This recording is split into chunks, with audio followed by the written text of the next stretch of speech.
आज वैदिक काल का दूसरा वीडियो, फर्स्ट वीडियो मैं अपलोड कर चुका हूँ कल। आज दूसरा वीडियो है।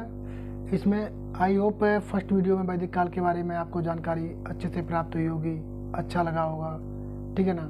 तो मैंने सोचा इसका दूसरा वीडियो जो सामाजिक, आर्थिक और राजनीतिक जीवन आधार कैसा था इन लोगों का, ठीक है ना, उसके ऊपर बना देता हूँ। तो उसी के लिए मैं ये दूसरा वीडियो लेकर आया हूँ। चलो आते हैं, अच्छे से देखते हैं, इसको पढ़िए।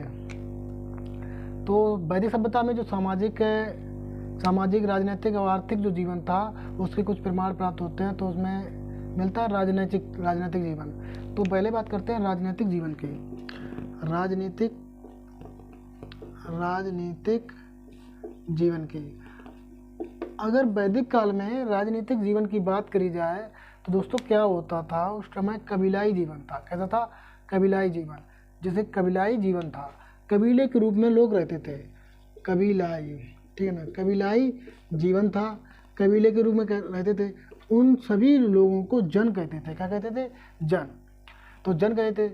और जन का जो मुखिया होता था उसे राजन कहते थे। जन के मुखिया को राजन कहते थे। राजन अर्थात राजा कहते थे, ठीक है ना। ठीक, राजा उस समय राजा को इतने अधिक अधिकार प्राप्त नहीं थे, कुछ सीमित अधिकार ही प्राप्त थे। राजा को क्या था? राजा एक प्रकार का सीमित अधिकार वाला व्यक्ति था। सीमित अधिकार, राजा को विशेष अधिकार प्राप्त नहीं थे, ठीक है ना, सीमित अधिकार। इससे आगे जब उत्तर वैदिक काल में बढ़ते जाएंगे, उत्तर वैदिक काल में, ठीक है ना, तो उसमें क्या हो जाता है, राजा को असीमित अधिकार मिल जाते हैं, ठीक है ना। लेकिन यहाँ क्या है, पूर्व वैदिक काल का ही दूसरा वीडियो है, इसमें राजा को सीमित अधिकार ही थे। उसके बाद राजा की सहायता के लिए 4 संस्थाएं थी। क्या थी? राजा की सहायता के लिए 4 संस्थाएं थी। राजा की सहायता के लिए 4 संस्थाएं थी, ठीक है ना। सहायता के लिए, राजा की सहायता के लिए 4 संस्थाएं थी। उनमें से एक थी सभा, दूसरी समिति और तीसरी थी सभा समिति, और तीसरी गढ़, चौथी विदय।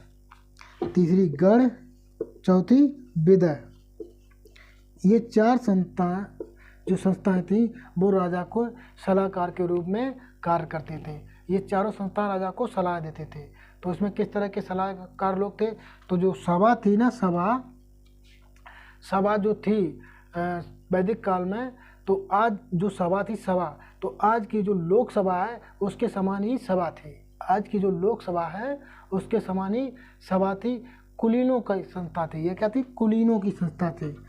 कुलीनों की संस्था थी, ठीक है ना, कुलीनों की संस्था थी। अर्थात में पढ़े लिखे लोग थे। कैसे थे? पढ़े लिखे लोग थे, शामिल थे, ठीक है ना। उसके बाद समिति आज जो वर्तमान में हमारी राज्यसभा है, सभा लोकसभा के समान थी। सभा कैसी थी? लोकसभा के समान थी। यहाँ लिख सकते हैं हम लोकसभा, सभा लोकसभा के समान थी। और समिति आज जो वर्तमान में राज्यसभा है उसके समान समिति। आज जो वर्तमान में राज्यसभा है उसके समान समिति। और समिति में आम सभा, समिति को आम सभा कहते हैं या आम लोग, ठीक है ना। समिति को आम सभा या ब्रैकेट में लिख सकते हैं आम लोग, ठीक है ना, आम लोग इसमें भागीदारी लेती थे, ठीक है ना। तो आज के वर्तमान में राज्यसभा के समान ही समिति हुआ करती थी। और इसमें स्त्री व पुरुष दोनों व्यक्ति भाग ले सकते थे। स्त्री व पुरुष दोनों व्यक्ति भाग लेते थे समिति में, ठीक है ना, स्त्री व पुरुष। उसके बाद गढ़ में क्या होता? कुलीनों की सभा थी, कुलीनों की संस्था ये वाली, और कुलीनों संस्था, ठीक है ना, जो लोकसभा के समान कार्य करती थी। और गढ़ कुलीनों की सभा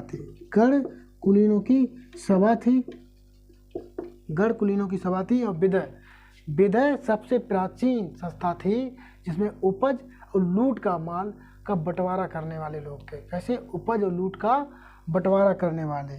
तो विदय सबसे पुरानी संस्था थी। इसमें क्या होता था? उपज, ठीक है ना, जो फसल हुआ करती थी उसकी उपज और लूट, जो राजा पे युद्ध करने के बाद जो राजा हार जाता था तो उसके यहाँ का धन लूट कर लाते थे। तो लूट का बंटवारा करने के लिए ये संस्था थी, ठीक है ना, ये संस्था थी जिसे हम विधेय के नाम से जानते थे। अब विधेय में बंटवारा और लूट के लिए जो भाई बंटवारा करेगा, लूट करने के बाद बंटवारा सही से हो, उसके लिए विद्वान और वृद्ध लोग, अच्छे बुजुर्ग लोग, अधिक उम्र वाले, उन्हें इसमें सहभागिता दी जाती थी। इनमें कौन कौन लोग शामिल होते? विद्वान, जो विद्वान हो या वृद्ध मतलब बड़े बूढ़े, इनकी सहभागिता थी, ठीक है ना। विधेय में विद्वान और वृद्ध लोगों की सहभागिता थी, इसमें रखे जाते थे। अब समिति के बारे में अथर्ववेद में कुछ यूँ कहा गया है, समिति के बारे में अथर्ववेद में कहा गया है कि प्रजा समिति और अथर्ववेद में समिति और सभा दोनों के लिए, समिति और सभा दोनों के लिए अथर्ववेद में कहा गया है कि ये दोनों एक प्रजापति की पुत्रियों को कहा गया है। समिति और सभा को प्रजापति की पुत्रियां कहा गया है, प्रजापति की पुत्रियां कहा गया है, पुत्रियां के समान माना गया है। प्रजापति की पुत्रियां के समान कौन कौन है? सभा और समिति प्रजापति की 2 पुत्रियों के समान कहा गया है। और अथर्ववेद से पता चलता है कि समिति में स्त्रियों का वर्जन संभव था, प्रवेश संभव था। समिति में भी स्त्रियों का प्रवेश संभव था, स्त्रियों का प्रवेश संभव था, ठीक है ना, समिति में भी। तो अथर्ववेद से पता लगता है कि प्रजापति की 2 पुत्रियों के समान कौन थी? सभा और समिति हुआ करती थी, और स्त्रियों का प्रवेश संभव था, ये अथर्ववेद से ही पता लगता है। उसके बाद विधेय में संस्था में या अथर्ववेद से पता लगता है कि स्त्री और पुरुष के लिए 2 नाम यूज किए जाते थे। तो पुरुष के लिए नाम यूज किया जाता था उस वेद में सभे, पुरुष के लिए क्या यूज किया जाता था? सभे, और स्त्री के लिए सभापति, सभा देवी, स्त्री के लिए सभा देवी, ठीक है ना, स्त्री के लिए सभा देवी या सभापति, सभा देवी, या हम लिख सकते हैं सभापति, लिख सकते हैं सभापति नाम प्रयोग में लाते थे, ठीक है ना, सभापति कह देते थे। तो उसके बाद अब ये तो है राजनीतिक क्षेत्र। उसके बाद आते हैं हम लोग अधिकारी। तो अधिकारी को वैदिक काल में रत्निन कहा जाता था। क्या कहा था? रत्निन। तो अधिकारी कौन से थे? पुरोहित, सेनानी और पुरप और स्पश। तो पुरोहित लोग धार्मिक सलाह देते थे, सेनानी सेना का प्रमुख होता था, पुरप किला व दुर्ग की सुरक्षा करने वाला होता था, और स्पश गुप्तचर विभाग का या संस्था का हेड हुआ था, ठीक है ना। चलो देखते हैं उसके बाद अधिकारी, है ना। अधिकारी 4 भागों में बटे थे। कौन कौन? पुरोहित और सेनानी, ठीक है ना, और स्पश, और कौन थे? पुरोहित, सेनानी और स्पश और पुरुप, ठीक है ना। ये 4 तरह के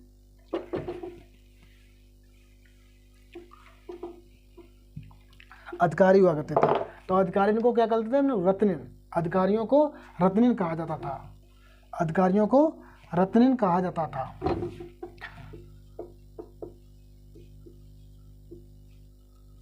अधिकारी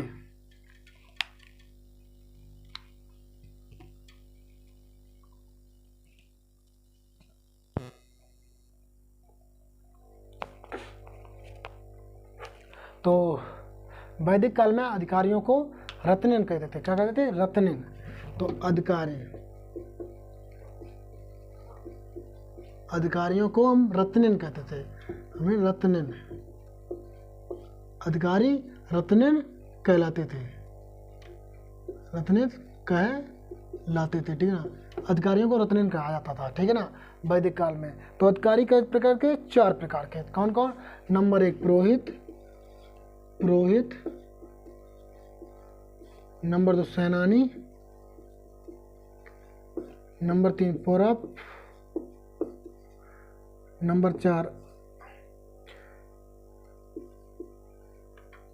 नंबर 4 स्पश, ठीक है ना। तो पुरोहित जो अधिकारी थे वो क्या करते थे? पुरोहित राजा को धार्मिक सलाह देते थे। क्या देते थे? धार्मिक सलाह। पुरोहित राजा को धार्मिक सलाह देते थे, और सेनानी सेना का प्रमुख हुआ करता था। सेनानी सेना का प्रमुख हुआ करता था, सेना का प्रमुख हुआ करता था, ठीक है ना। सेना का प्रमुख सेनानी हुआ करता था। और पुरोहित जो होता था वो किला और दुर्ग की सुरक्षा करने वाला स्पष्ट गुप्तचर संस्था का हेड होता था। पुरोहित किला और दुर्ग की किला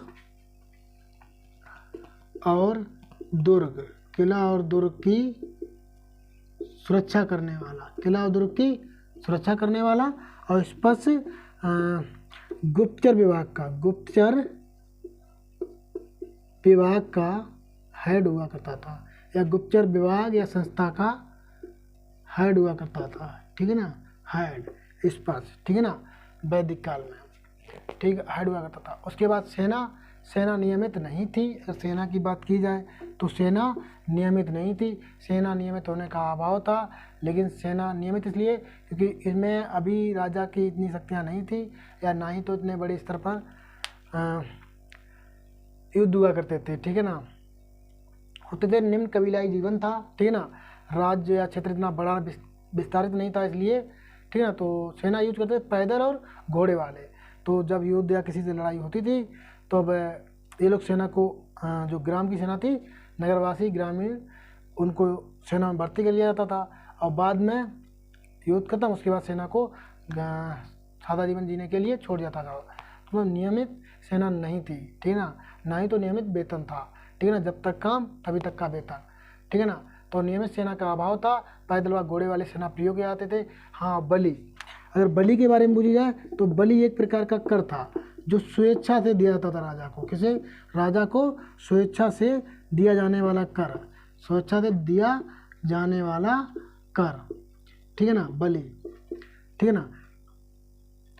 अगर वैदिक काल में तो सेना नियमित नहीं थी और स्वेच्छा से देने वाला कर एक बलि कहलाता था, और न्याय का उल्लेख इसमें नहीं है क्योंकि राजा के पास कोई ऐसा विशेष अधिकार नहीं था जो न्याय के बारे में बोल सके, ठीक है ना। राजा के पास विशेष अधिकार नहीं था। विशेष अधिकार था तो इन समितियों के पास, इन संस्थाओं के पास, ठीक है ना। ये जैसे भी सलाह देती थी वैसे ही राजा कार्य करता था, ठीक है ना। उसके बाद सामाजिक जीवन आते हैं। तो सामाजिक जीवन में, सामाजिक जीवन, अगर सामाजिक जीवन की बात करें, ठीक है ना, तो सामाजिक जीवन की बात करें तो समाज ना समाजवादी था। समाजवादी था। वर्ण व्यवस्था की शुरुआत हुई थी। तो वर्ण व्यवस्था की जब शुरुआत हुई थी, समाजवादी था। कर्म के आधार पर 9वें मंडल में, ऋग्वेद में 9वें मंडल में इसका वर्णन किया गया है। कर्म के आधार पर लोग बटे थे, ठीक है ना। कर्म के आधार पर लोग बटे थे। वर्ण व्यवस्था का जब शुरुआत की तो कर्म के आधार पर बांटा गया था, ठीक है ना। तो इसी में एक कवि कहता है कि मैं कवि हूँ, एक परिवार का एक सदस्य है। तो कोई एक ही परिवार के अलग अलग लोग अलग अलग कार्य करते थे। उसमें बोलता है एक लड़का, मैं कवि हूँ, मेरे पिता वेद पढ़ते हैं और मेरी माता जी आटा चक्की चलाती हैं। अर्थात एक घर में 4 अलग अलग पेशे वाले लोग, 3 या 4 अलग अलग पेशे वाले लोग रहते थे। तो वर्ण व्यवस्था नहीं थी, जाति भेदभाव नहीं था, ठीक है ना। जाति भेदभाव शुरुआत हुई थी। तो लिख सकते हैं समाजवादी था। समाज क्या था? समाजवादी था। जो समाजवादी था, सामाजिक जीवन समाजवादी, सीधा लिख दो समाजवादी था, ठीक है ना। और वर्ण व्यवस्था की शुरुआत हुई थी। तो वर्ण व्यवस्था की शुरुआत हुई थी, ठीक है ना, व्यवस्था की शुरुआत थी, ठीक है ना। तो जब वर्ण व्यवस्था की शुरुआत हुई तो क्या हुआ था ना, तो इसमें कर्म के आधार पर बांटा। कैसे बांटा? कर्म के आधार पर बांटा। कर्म के आधार पर बांटा। कर्म के आधार पर बांटा। ये 9वें मंडल में उल्लिखित है। 9वें मंडल में उल्लिखित है कि कर्म के आधार पर बांटा गया, वर्ण व्यवस्था की शुरुआत की गई थी। उसके बाद इसी में एक कवि कहता है, अभी बताया हमने कि कवि कहता है कि मैं कवि हूँ, एक बार कहता है मैं कवि हूँ, मेरे पिता वेद पढ़ते हैं, अर्थात श्रेष्ठ पंडित, ठीक है ना, और मेरी माता जी आटा चक्की चलाती है, जो कि वैश्य बढ़ते जाते हैं। मतलब वर्ण व्यवस्था को एक कर्म के आधार पर बांटा। लेकिन वहाँ एक घर में 4 तरह के पेशे वाले लोग रहते थे, 3 या 4, ठीक है ना। तब इतना नहीं था। बाद में 10वें मंडल का, और 10वें मंडल का जैसे ही ऋग्वेद में युद्ध उपयोग में लाया गया, जोड़ा गया, तब वर्ण व्यवस्था बहुत चरम सीमा पर पहुंच गई। उत्तर वैदिक काल आते थे। ऋग्वैदिक काल में जो 10वां मंडल जोड़ा गया तो बड़ व्यवस्था का वो चरम सीमा पहुंच गई, तो लोग जाति विवाद बहुत होने लगा था, ठीक है ना। तो यहाँ तक तो अभी कुछ जाति विवाद के इसके बारे में ज़्यादा कुछ जानकारी नहीं थी। शुरुआत थी बड़ व्यवस्था की, वो भी कर्म के आधार पर, ठीक है ना, जैसा कर्म वैसा उसे जात दी जाती थी। उसके बाद 10वें मंडल में जो पुरुष सूक्त है उसके आधार पर बड़ व्यवस्था की उत्पत्ति हुई। तो हम बोल सकते हैं जो बड़ व्यवस्था की उत्पत्ति हुई वो 10वें मंडल में हुई। किसमें में? 10वें मंडल में। और पुरुष सूक्त के अनुसार बड़ व्यवस्था का उपयोग किया गया, बड़ व्यवस्था को बांटा गया। पुरुष जिस तरह करता था कार्य उसी के अनुसार बड़ व्यवस्था का वर्गीकरण मिलता है, उत्पत्ति मिलती है किसमें? 10वें मंडल में। और 9वें मंडल में कर्म के आधार पर बड़ व्यवस्था को रूप में बांटा गया था, शुरुआत की गई थी, ठीक है ना। तो यहाँ तक तो कोई जात भेदभाव ज़्यादा क्या नहीं था, नाम नहीं का। एक घर में 4 पैसे वाले लोग रहते थे, ठीक है ना, तो ऐसा कुछ नहीं था, ठीक। दास प्रथा, तो वैदिक काल में दास प्रथा का प्रचलन 10वें मंडल से प्राप्त होता है, ठीक है ना। तो 10वें मंडल में दास प्रथा बड़ व्यवस्था से ही शुरुआत हुई, आखिरी मंडल 10वां मंडल जोड़ा गया अंत में, तो दास प्रथा की प्रचलन मिलता है, ठीक है ना। तो दास प्रथा का 10वें मंडल में, दास प्रथा का जो प्रचलन है वो 10वें मंडल में मिलता है, ठीक है ना, 10वें मंडल में मिलता है दास प्रथा। अब परिवार की सबसे छोटी इकाई थी, ठीक है ना। तो परिवार की सबसे छोटी इकाई जन थी, परिवार की सबसे छोटी इकाई जन, ठीक है ना।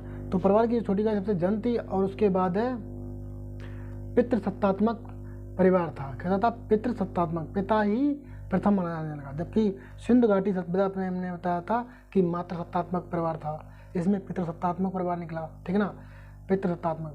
और संयुक्त परिवार की व्यवस्था थी सबसे बड़ी व्यवस्था इस वैदिक काल की संयुक्त परिवार की व्यवस्था, अर्थात इसमें 2-4 पीढ़ियों के लोग एक ही परिवार में मिलकर रहते थे एक घर में। तो इसमें पितृसत्तात्मक सत्ता थी और संयुक्त परिवार सबसे छोटी इकाई थी, ठीक है ना, सबसे छोटी इकाई। और परिवार पितृसत्तात्मक था, ठीक है ना, पितृसत्तात्मक था।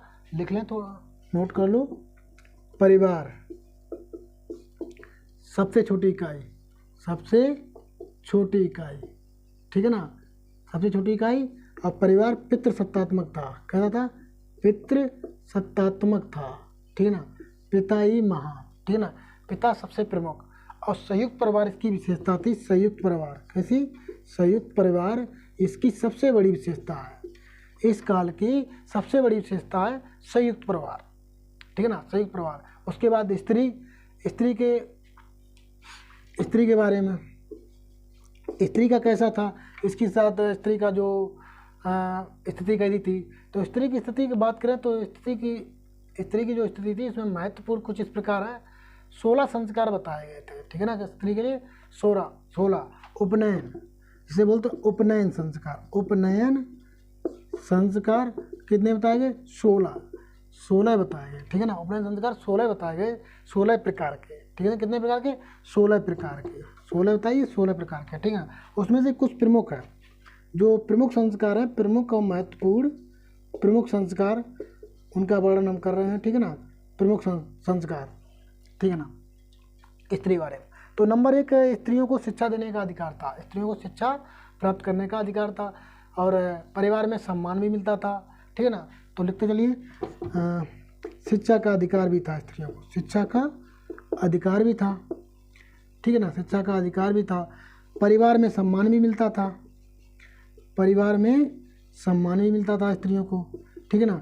जबकि उत्तर वैदिक काल के उत्तरार्ध आते आते स्त्रियों की स्थिति कुछ सही नहीं होगी, ठीक है ना, ठीक। उसके बाद अपाला, गौसा और लोपामुंडा जो विदुषी महिलाएं थी, अपाला, गौसा, लोपामुंडा, मुंडा या मुद्रा लिखा मिलेगा, ठीक है ना, ये विदुषी महिलाएं थी, कहीं थी विदुषी महिलाएं थी, विद्वान विदुषी महिलाएं थी, ठीक है ना। उसके बाद दहेज प्रथा नहीं थी, ठीक है ना, वैदिक काल में दहेज प्रथा नहीं थी, दहेज प्रथा नहीं थी। पूर्व वैदिक काल में दहेज प्रथा नहीं थी, लेकिन अगर उत्तर वैदिक काल के आते आते दहेज प्रथा का प्रचलन शुरू हो जाएगा। बाल विवाह प्रचलन नहीं था, ठीक है ना, बाल विवाह का भी प्रचलन नहीं था, ठीक है। दहेज प्रथा नहीं थी, बाल विवाह का प्रचलन नहीं था। पुनर्विवाह स्त्रियां कर सकती थी, स्त्रियां पुनर्विवाह कर सकती थी। तो पुनर्विवाह कर सकती थी, ठीक है ना, पुनर्विवाह कर सकती थी। उसके बाद एक नियोग प्रथा थी। क्या थी? एक नियोग प्रथा। तो नियोग प्रथा थी। और इस नियोग प्रथा में क्या होता था, जब किसी स्त्री का पति मर जाता था तो वह अपने परिवार के बड़े या मुखिया सदस्य से पूछ करके अपने देवर के साथ शादी कर सकती थी। उसे बोलते हैं नियोग प्रथा, ठीक है ना।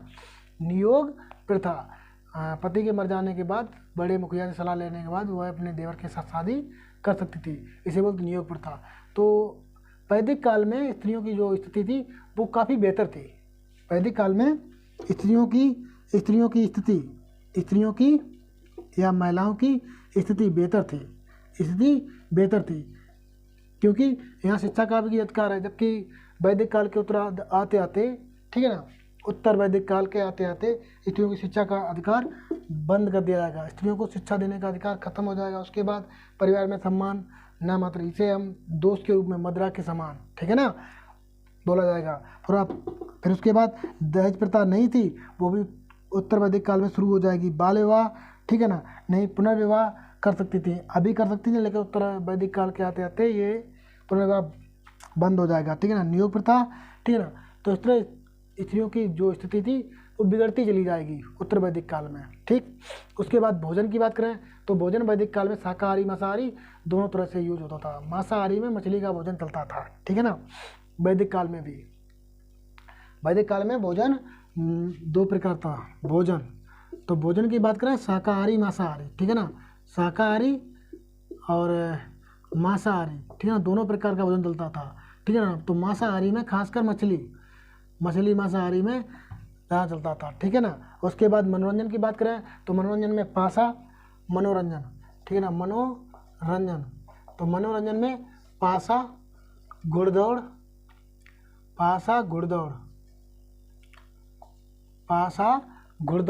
ठीक है ना, ये मनोरंजन के साधन थे। और नृत्य, पासा घुड़दौड़ और नृत्य, ठीक है ना, पासा घुड़दौड़ और नृत्य मनोरंजन के साधन थे। उसके बाद आर्थिक जीवन की बात करी जाए तो अर्थव्यवस्था का मुख्य आधार पशुपालन था, ठीक है ना।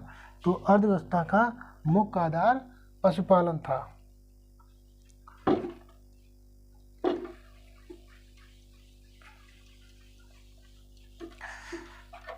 तो अर्थव्यवस्था का मुख्य आधार, अर्थव्यवस्था का, ठीक है ना, मुख्य आधार क्या था? मुख्य आधार पशुपालन था। क्या था? पशुपालन, ठीक है ना। तो अर्थव्यवस्था का जब मुख्य आधार पशुपालन था तो उसमें पूजनीय पशु गाय को माना। कैसे माना? पूजनीय पशु, ठीक है ना, पूजनीय पशु गाय को माना। वो क्यों माना? ठीक है ना, क्योंकि गाय से बहुत से लाभ होते थे, इसमें से सबसे ज़्यादा लाभ गाय से होते थे, क्योंकि गाय का बछड़ा, ठीक है ना, गाय जन्म बछड़े हुए थी तो बछड़ा जब बैल बनता था, बैल के रूप में हल चलाने में काम आता था, और एक स्थान से दूसरे स्थान जाने में, व्यापार में भी काम आता था। उसके बाद गाय दूध देती थी, दूध का सेवन करते थे, ठीक है ना, भोजन पदार्थ के रूप में। उसके बाद पशु मांस का भी प्रयोग करते थे, ठीक है ना।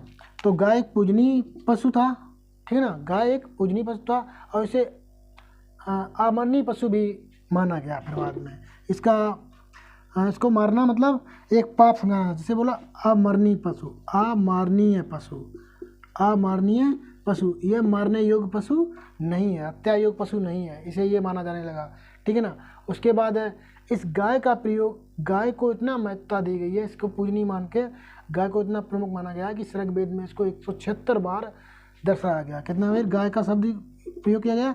176 बार गाय के बारे में बोला गया है श्रग वेद में, ठीक है ना। श्रग वेद, ऋग्वेद भी बोलते हैं इसे, ऋग्वेद में 176 बार इसका वर्णन किया गया गाय का। उसके बाद घोड़ा, तो घोड़े भी थे, तो घोड़े रथ और घुड़दौड़ और सेना के रूप में। गाय के बाद दूसरा पशु था घोड़ा, जिसे रथ और सेना और घुड़दौड़ के रूप में, ठीक है ना, घुड़दौड़ के रूप में घोड़े का उपयोग किया जाता था। घुड़दौड़ एक मनोरंजन का साधन था, ठीक है ना। उसके बाद कृषि का महत्व कम था, कृषि का महत्व कम था, ठीक है ना, महत्व कम था नाम मात्र का, ठीक है ना। कृषि का महत्व नाम मात्र का था, बहुत कम था, ठीक है ना, क्योंकि 24 मंत्रों का प्रयोग किया गया कृषि के लिए, जबकि 136 बार गाय का प्रयोग किया गया। तो ऐसे ही समझ सकते हैं कि गाय को 176 बार और 24 बार कृषि का, कितने बार, 24 बार कृषि का मंत्रों का प्रयोग किया गया। अर्थात पशु से गाय मतलब कृषि, तो पशुपालन महत्व था, ठीक है ना। कृषि का कुछ इतना महत्व नहीं था। उसके बाद उद्योग सीमित थे, उद्योग जैसे बढ़ईगिरी है, रथ बनाना है, इस तरह के उद्योग थे, सीमित उद्योग। और धातु की खोज नहीं हुई थी, यही कारण है कि धातु की जब खोज नहीं हुई तो जो धातु से जुड़े उद्योग थे वो भी सीमित थे। कारण क्या, खाली ओनली तांबा का प्रयोग होता था। तो इसके बाद रिवीजन कर देते हैं। तो स्त्री की इसमें दास प्रथा 10वें मंडल में दिखाई जाती है। परिवार सबसे छोटी इकाई होती थी, ठीक है ना। पितृसत्तात्मक परिवार था, संयुक्त परिवार के रूप में रहते थे। और इस पूरे वैदिक काल की सबसे बड़ी विशेषता संयुक्त परिवार, ठीक है ना। 2-4 पीढ़ी के लोग एक ही परिवार में रहते थे। भोजन शाकाहारी मांसाहारी दोनों के रूप में, मांसाहारी में मछली। उसके बाद स्त्रियों की दुर्दशा या स्त्रियों की स्थिति कैसी थी, दुर्दशा तो नहीं थी। तो स्त्री की स्थिति क्या थी, शिक्षा का अधिकार था उन्हें, ठीक है ना। उनके लिए 16 उपनयन संस्कार के बारे में वर्णन दिया जाता है, ठीक है ना, 16। उसमें से प्रमुख कुछ इस प्रकार है। शिक्षा का अधिकार स्त्रियों को था, परिवार में सम्मान भी मिलता था। अपाला, गौसा और लोपा मुंडा जैसी स्त्रियाँ विदोषी थी, ठीक है ना। दहेज प्रथा नहीं थी, बाल विवाह नहीं था, पुनर्विवाह कर सकती थी। और नियोग प्रथा, इसमें पति मर जाने के बाद बड़े मुखिया के सलाह लेने के बाद वो अपने देवर के साथ शादी कर सकती थी। तो इससे पता लगता है कि वैदिक काल में स्त्रियों की जो स्थिति थी वो बेहतर थी, अच्छी थी, ठीक है ना। उसके बाद मुख्य आधार कृषि का या अर्थव्यवस्था का पशुपालन था। पूजनीय पशु गाय को माना गया, ठीक है। गाय को अमरनीय पशु भी माना गया, क्योंकि गाय से बहुत से लाभ होते थे। यातायात में साधन उनके बैलों को किया जाता था, बछड़ों को। उसके बाद दूध देती थी गाय, है ना, ठीक। और बछड़ों को पशुपालन और कृषि के योग बनाया जाता था, ठीक। तो अमरनीय पशु माना जाने लगा। उसके बाद 176 बार ऋग्वेद में गाय का उल्लेख किया गया है। और कृषि का 24 बार। इससे पता लगता है गाय महत्व था, कृषि से पशुपालन अधिक महत्व था, ठीक है ना। घोड़ा, रथ और सेना घुड़दौड़ के लिए उपयोग में लाया जाता था। मनोरंजन के लिए पासा, घुड़दौड़ और नृत्य का प्रयोग किया था। इसके बाद आगे व्यापार विनिमय, ठीक है ना। व्यापार विनिमय,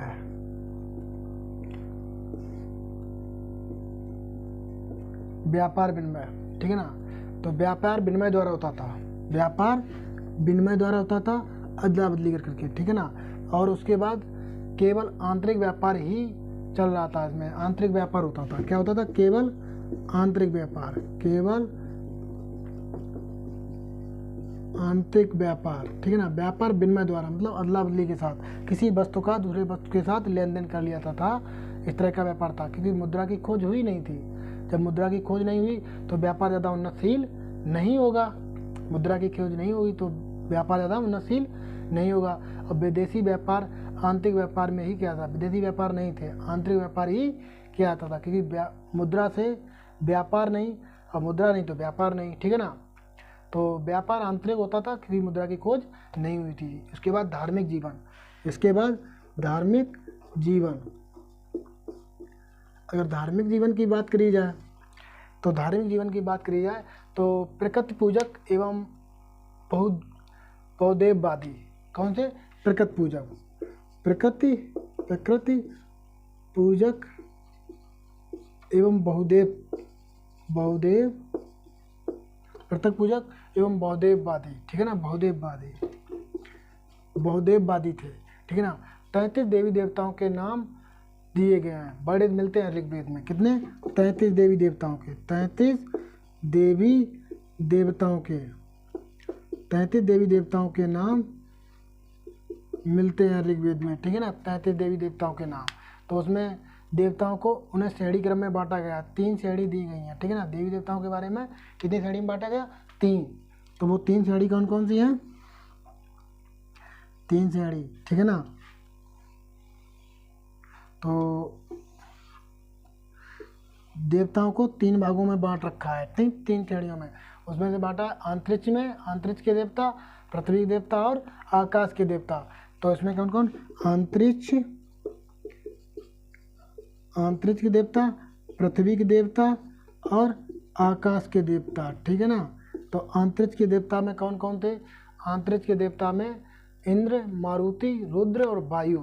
कौन कौन से, इंद्र, मारुति और रुद्र और वायु, ये 4 देवताओं का लगभग वर्णन मिलता है अंतरिक्ष के देवताओं में। उसके बाद पृथ्वी के देवता में अग्नि, पृथ्वी, सोम, बृहस्पति।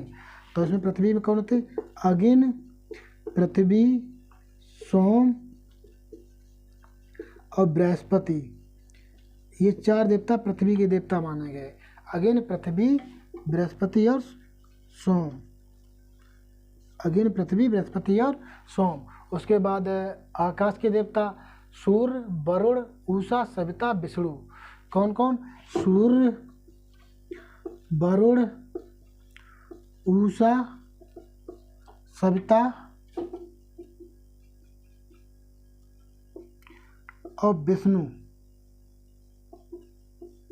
सूर्य, वरुण, उषा, सविता और विष्णु। और ऋग्वेद से पता चलता है, ज्ञात होता है कि 33 देवी देवताओं में जो 3 श्रेणियों में बांटे गए देवी देवताओं में सबसे अधिक देवता आकाश श्रेणी में थे, सबसे अधिक देवता आकाश श्रेणी में शामिल थे, सबसे अधिक देवता आकाश श्रेणी में शामिल थे, ठीक है ना। सबसे ज़्यादा देवता आकाश श्रेणी में शामिल थे। इसमें से कुछ देवताओं के बारे में वर्णन दिया जाता है। तो ये देवता कौन कौन से हैं, इधर देख लेते हैं। नंबर 1 अग्नि देवता, या नंबर 1 पे इंद्र, नंबर 1 पे इंद्र आते हैं नंबर 1 पे, ठीक है ना। तो नंबर 1 पे इंद्र को सबसे प्रमुख माना जाता है, इंद्र को सबसे प्रमुख देवता माना जाता है। 250 श्लोक इनके बारे में लिखे गए हैं, सबसे महत्वपूर्ण, ठीक है ना। सबसे प्रमुख देवता के रूप में इंद्र 250 श्लोक लिखे गए हैं इनके बारे में। कितने, 250 श्लोक मिलते हैं इंद्र के बारे में, 250 श्लोक मिलते हैं। सबसे प्रमुख देवता, सबसे महत्वपूर्ण देवता होते थे। इंद्र को पुरंदर कहा गया, इंद्र को क्या कहा, पुरंदर। इंद्र को पुरंदर कहा गया, अर्थात किलों को या दुर्गों को तोड़ने वाला, शक्तिशाली, जैसे किलों को तोड़ने वाला, किलों को तोड़ने वाला, शक्तिशाली होगा तभी तो किलों को तोड़ोगे, किलों को तोड़ने वाला, ठीक है ना, तोड़ने वाला, किलों को तोड़ने वाला, ठीक है ना, पुरंदर। उसके बाद दूसरे देवता अग्नि, अग्नि को मध्यस्थ का देवता कहा जाता था। अग्नि को अग्नि को मध्यस्थ का देवता, मध्यस्थ। तो मध्यस्थ का देवता मतलब, मध्यस्थ का देवता का मतलब है भगवान और इंसान, भगवान और इंसान। अग्नि को मध्यस्थ का देवता, भगवान और इंसान के बीच का देवता, भगवान और इंसान के बीच का देवता, ठीक है ना, अग्नि को माना जाता था, ठीक है ना, अग्नि को माना जाता है। उसके बाद वरुण को वर्षा का देवता, वरुण को वर्षा का देवता माना जाता, वर्षा का देवता वरुण को माना जाता था। उसके बाद चौथे नंबर पर सविता चमकता हुआ सूरज, सविता चमकता हुआ सूरज, सविता शायद है सूरज का पर्यायवाची, चमकता हुआ सूरज, चमकता हुआ सूरज या सूर्य, चमकता हुआ सूर्य, सविता, ठीक है ना। इसके लिए गायत्री मंत्र भी वर्णित किया गया है ऋग्वेद में, वो इसी से संबंधित है। ऋग्वेद में जो गायत्री मंत्र लिखा गया है, ठीक है ना, तीसरे मंडल में, वो इसी से संबंधित है, सूर्य को समर्पित है, ठीक है ना, इसके ही संबंधित है। सविता चमकता हुआ सूरज, गायत्री मंत्र तीसरे मंडल में ऋग्वेद में जो बोला गया है, लिखा गया है, वर्णित है, ठीक है ना, उस सविता के बारे में दिया गया है। उसके बाद मित्र, ठीक है ना, मित्र कौन होता है, मित्र रूप में जिस देवता का वर्णन है, उगता हुआ सूरज, ठीक है ना, उगता हुआ सूरज, ठीक है ना, मित्र के नाम से बोला जाता है, उगता हुआ सूरज या सूर्य, उसे मित्र के नाम से वर्णित किया गया। अश्विनी, फिर अगले देवता छठे नंबर पे थे अश्विनी, ठीक है ना, अश्विन, ठीक है ना। तो अश्विन को चिकित्सा के देवता कहा गया है, चिकित्सा के देवता, ठीक है ना, अश्विन को माना गया, चिकित्सा के देवता अश्विन को माना गया है, ठीक है ना। उसके बाद पूजन ना पूषण पशु और औषधि, पूषण, उसके बाद पूषण को पशु और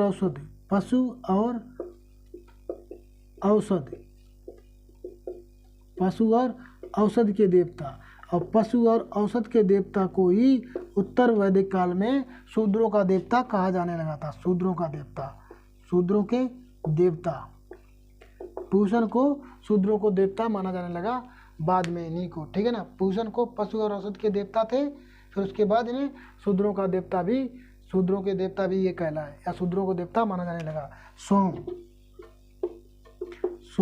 सोम वनस्पति के देवता थे, वनस्पति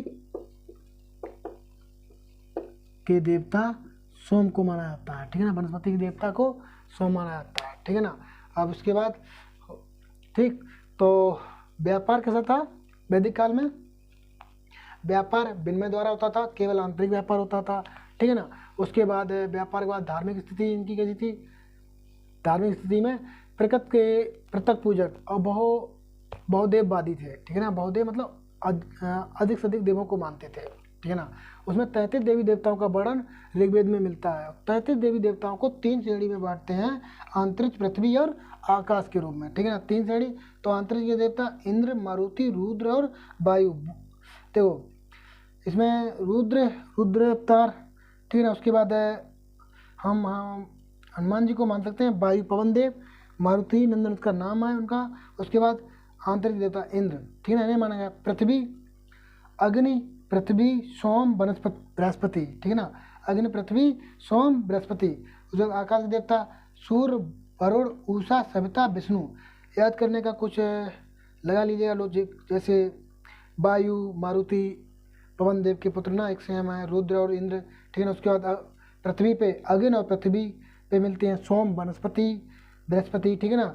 ये सभी पृथ्वी के आकाश के लिए। सूर्य आकाश में होता है, वरुण और सूर्य वरुण, ठीक है ना। सविता भी सूर्य का नाम है, विष्णु एक देवता थे, ठीक है ना। उषा, तो संबंधित करके आप याद कर सकते हो, ठीक है। आकाश के सबसे ज़्यादा देवता आकाश वाले श्रेणी में मिलते हैं, ठीक है ना।